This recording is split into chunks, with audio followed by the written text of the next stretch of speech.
Assalamu alaikum. Welcome to Toto Company and welcome to another morning ride video. তো ঘড়িতে এখন সময় 6টা বেজে 40 সকাল সকাল। আর অনেক দিন পর মনে হচ্ছে আমি সকালবেলা বের হইলাম। লাস্ট রোজার মধ্যে বের হয়েছিলাম, তাও রোজার অনেক দিন আগে। এখন কই যাবো, ডানে না বামে না সোজা? না, আজকে সোজাই যাব। ওরে বাবা, এত বড় বড় গাড়ি এইদিকে। যাই হোক, সকালবেলা কিছু নিয়ে আসছে। তো যেটা বলতেছিলাম, আজকে সোজা যাব। অনেক দিন পর, মেবি 1 মাসের মতো হবে ওই রকম পরে আমি এরকম সকালবেলা বের হইলাম। এর মধ্যে তো হয় নাই, ঈদ ছিল, একটু ঝামেলা ছিল। দেন ঈদের পরে একটা রাইড দিছি। সো আপনারা দেখে আসতে পারেন, একটা একটা জায়গায় গেছিলাম, রবীন্দ্রনাথের কুঠি বাড়ি। সো জায়গাটা সুন্দর। আমি আই বাটনে দিয়ে দেবো, এ পাশে বা এ পাশে কোথাও একটা দিয়ে দেবো।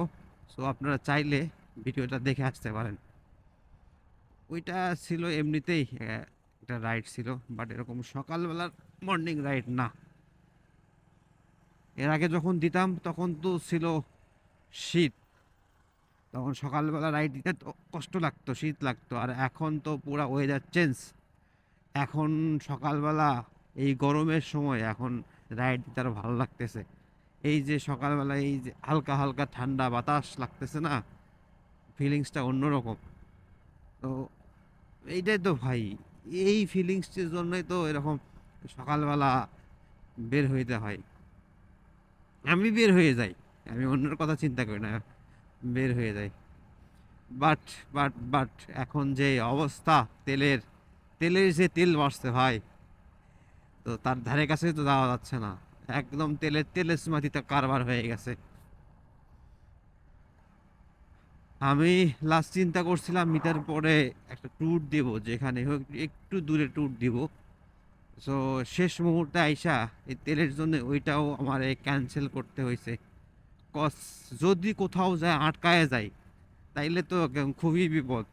লাস্ট ঈদের পরে গ্রুপে দেখলাম কয়েকটা ভাইয়েরা হচ্ছে ওনারা মেবি বান্দরবনের ওদিকে গেছিল, আহ, কোথায় ফেনী বা কুমিল্লার এদিকে আইসা আটকায় গেছে। এক একজন 5-7 ঘন্টা করে মানে ওখানে ওয়েট করতে হয়েছে, মানে তেল নাই, কি করবে? তো তারপরে হয়তো বা কোনোভাবে 2-1 লিটার ম্যানেজ করে ওনারা হয়তো বা কোনোভাবে চলে আসছে। তো অবশ্যই তো চলে আসছে, বাট ওই যে ভোগান্তি, আমি যদি রাস্তার মাঝখানে যে 1 ঘন্টা 2 ঘন্টা 5 ঘন্টা 10 ঘন্টা যদি আমার ওয়েট করতে হয়, এটা ভোগান্তি না? তো দরকারই নাই ভাই। আর আমার এত পাওয়ার নাই যে হচ্ছে আমি একদম ফুল ট্যাঙ্কি ম্যানেজ করব। সো তার থেকে ভালো একটু অফে যাই, একটু ভালো ইয়ে হোক আর কি, রেগুলার হোক, তারপরে দেখা যাবে ইনশাল্লাহ। রাইড তো হবেই, এখন হচ্ছে না, ইনশাল্লাহ সামনে হবে। সো এই জন্য একটু রয়েস হয়ে অপেক্ষা করতেছি। বাট মর্নিং রাইড তো মিস করা যাবে না। তো এই জন্যে বের হয়ে পড়ছি। তো এটাই তো, আমি আশেপাশেই ঘুরি তো। সো এটা নিয়ে এত প্যারা নাই। আছি এখন কোথায়, উপশহরের দিকে। তো এখন অনেক দিন পর এদিকে আসলাম। এদিক দিয়ে মনে হয় ভিডিও করা হয় নাই। তো যেটা বলতেছিলাম, আর যারা আর কি ট্যুরে বের হচ্ছেন বা হবেন, একটু সব কিছু মাথায় রাইখে বের হন। আর সবচেয়ে বড় কথা আমি বলবো, এখন অ্যাভয়েড করাই উচিত। আমরা সচেতন হই, একটু সচেতন হইলে, আমরা যদি সচেতন না হই তাহলে তো সমস্যাটা আমাদের। দেখেন না এখন তেলের পাম্পগুলোতে কত বড় বড় লাইন।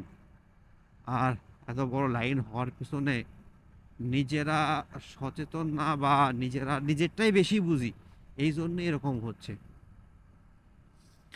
আমরা সবসময় নিজেরটা নিয়ে থাকি। আমি তো দেখলাম এখন যারা তেলে মানে পাম্পে তেল নিচ্ছে, মোস্ট অফ দা মানুষের ট্যাঙ্কিতে কিন্তু তেল আছে। তাই তেল আছে মানে হিউজ পরিমাণে তেল আছে, অনেকের হয়তো ফুল আছে তারপরেও নিতেছে, কেন জানি না। এই তো মানে বেশি ওটা বল না, অতি আবেগে, অতি আবেগের ফল ভালো হয় না, তার প্রমাণ তো এই যে এখন পাচ্ছি।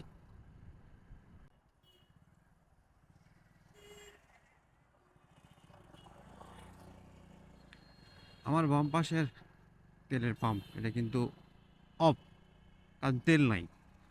এরকম অনেক অনেক অনেক পাম্প আছে অফ হয়ে যাচ্ছে, মানে অফ হয়ে আছে আর কি। হয়তো বা তারা প্রপার তেল পাচ্ছে না, যেটুকু চাহিদা তারা পাচ্ছে না, এই জন্য দিতে পারতেছে না, বাট অফ করে রাখছে। এরকম ভোগান্তি আপনারা পোহাতেই পারেন। আর একটা জিনিস আমি খেয়াল করছি, আমাদের বগুড়াতে মনে হচ্ছে তেলের এই যে সংকটটা অতটা বেশি প্রকট না। হইতে পারে দুইটা কারণ। এক, আমাদের এখানে হয়তো মানে যানবাহন বা বাইক এরকম কম। দুই, হইতে পারে আমাদের এখানে তেলের পাম্প বেশি। আমি লক্ষ্য করে দেখছি, মানে এইখানের টাইপ ইয়ের মধ্যে তুলনামূলক আমাদের কিন্তু মানে তেলের পাম্পগুলো অনেক। সো এই পাশে নাই, বাট আমি যখন ওই পাশ দিয়ে আসবো না, হাইওয়ে দিয়ে, যে কোনো আমি চার মাথা বলে, সো চার মাথা দিয়ে যখন আমি ঢুকবো, এই পাশ দিয়ে কিন্তু অনেক মানে তেলের পাম্প, মানে একদম মানে কাছাকাছি কাছাকাছি অনেক, হিসাব করলে অনেকগুলো তেলের পাম্প। হয়তো বা এইটাও হইতে পারে। হ্যাঁ, সবাইরে কি বলে, ওখানে লাইন দিতে হচ্ছে আর কি, অপেক্ষা করতে হচ্ছে, বাট তেল পাচ্ছে একটু একটু হয়তো বা। অন্য অন্য আমি জায়গায় দেখলাম, যে কোনো নিউজ দেখলাম, যে ঘন্টার পর ঘন্টা, বিশেষ করে ঢাকায় তো আরো বেশি, ঢাকায় হওয়ার কারণ আছে, আর ঢাকায় তো প্রচুর পরিমাণে গাড়ি, আর হয়তো বা তেলের পাম্পও ওই তুলনায় কম। বাট ঢাকা ছাড়াও অন্য অন্য জায়গাও কিন্তু এটা হচ্ছে, মানে কি বলে, পার হই, সোজা যায় না, এই পাশ দিকেই চলে যাই, একটু সাশ্রয়ী হওয়া লাগবে। কি বললাম, যেটা বলতে চাচ্ছিলাম, ওইখানে হয়তো বা তেলের মানে লাইনটা অনেক বেশি। আমি হিউজ এক একজন দেখলাম যে 4 ঘন্টা 5 ঘন্টা, মানে এরকম টাইপের আরো লং টাইম তাদের অপেক্ষা করতে হচ্ছে। কত ক্রুড তেলের জন্য? 200 টাকা 300 টাকা তেলের জন্য। তো এই জিনিসটা আমি দেখছি, কারণ আমি তো নিলাম, আমি তো মাঝে মাঝে তেল নিচ্ছি, যেটুকুই দিচ্ছে আমার 200 টাকা হলে হয়ে যাচ্ছে। তো এই জিনিসটা দেখলাম যে অপেক্ষা করতে হচ্ছে না হয়তো বা 10 15 20 মিনিট। এটা এখন ভাই স্বাভাবিক। একটা তেলের পাম্পে হচ্ছে মানে একজন যে তেল দেয়, হয়তো বা একজন তেল দিচ্ছে বা একজনই বেশি, মোস্ট অফ থাকে। তো আপনি যখন সেখানে এক এক অ্যাট এ টাইম হচ্ছে 20টা বা 30টা গাড়ি থাকবে, তো একটু তো সময় লাগবেই, বাট পাইতেছি আর কি। তো সেটাই বললাম, আমাদের পাশেই আমি হচ্ছে নওগাঁতে যেটুকু দেখলাম, এইখানে তো হিউজ লাইন, এখানে তো অনেক সময় লাগতেছে। তো সেই তুলনায় অনেক কম। বগুড়ার রেলওয়ে স্টেশন, আমি এই জায়গায় খুব কমই আসছি। তো মানে ওইভাবে তো যাওয়া হয় না এখান থেকে। ট্রেনে যাতায়াত আমার সত্যি বলতে ট্রেনে যাতায়াত করার অভিজ্ঞতা খুবই কম। মানে আমি খুব কম সময় ট্রেনে যাতায়াত করছি। আমি জানি যে ট্রেনে যাতায়াত করা একদম মানে ইয়েটা অন্যরকম, হ্যাসেল ফ্রি, বাট ওই তো হয় না, মানে ওইটা এক্সপিরিয়েন্স কম তো। সো এই জন্যে আর কি। তো যেটা বলতেছিলাম আর কি, তো আমরা তো একটু মানে সচেতন হই নিজেরা। আমি আমার যেটুকু তেল আছে, আলহামদুলিল্লাহ, মোটামুটি হয়তোবা 2 সপ্তাহ চলে যাবে, কারণ আমি অনেকটাই কমায় দিছি আর কি, বাইরে এদিক ওদিক ঘোরাঘুরি কমায় দিছি। কারণ আমি হচ্ছে মানে তেল নিতে গেলে যদি অনেকক্ষণ লাইনে দাঁড়াইতে হচ্ছে, ওইটা তো আবার আমার বাড়ি থেকে কিন্তু একটু দূরেই পাম। আমার যখন তেল নিতে আমি যাচ্ছি, তাইলে দেখাচ্ছি 200 টাকার তেল নিতে যেয়ে আমার 100 টাকা বা 50 টাকা 60 টাকা তেল ওইখানেই শেষ হয়ে যাচ্ছে। তাইলে আর কি লাভ হইল? তো এখন একটু সাশ্রয় হচ্ছে, সবকিছু স্বাভাবিক হইলে ইনশাল্লাহ আবার ওইভাবে ইয়ে করবো।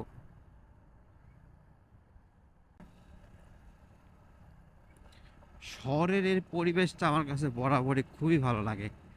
শহরের একদম সকালবেলা কি বলে ফাঁকা রাস্তা, এটা খুবই ভালো, কারণ এইটা তো সকাল ছাড়া সম্ভব না। আর একবার সম্ভব, আর সেটা হচ্ছে আপনাকে অনেক রাতে ঘুরতে হবে, হয়তো বা রাত 11:30 11:00-12:00টার পরে। তো ওইটা তো আমার পক্ষে পসিবল না।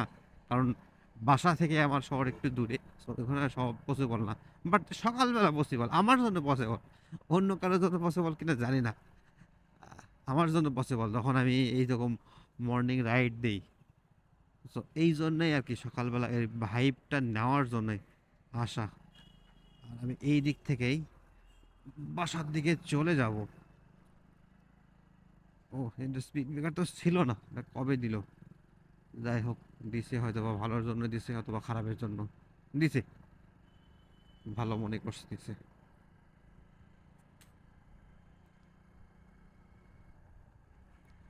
এই তো সকালবেলার রাইড দিলাম। সকালবেলার এই মিষ্টি হাওয়াটা নিলাম।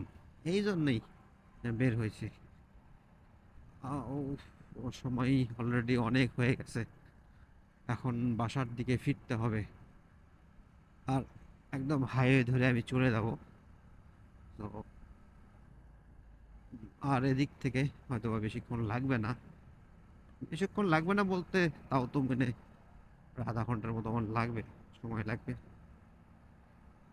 তো আজকের মতো ভিডিও এখানেই শেষ করি। ঠিক আছে? দেখা হবে নেক্সট ভিডিওতে। ততক্ষণ পর্যন্ত ভালো থাকবেন, সুস্থ থাকবেন। আল্লাহ হাফেজ।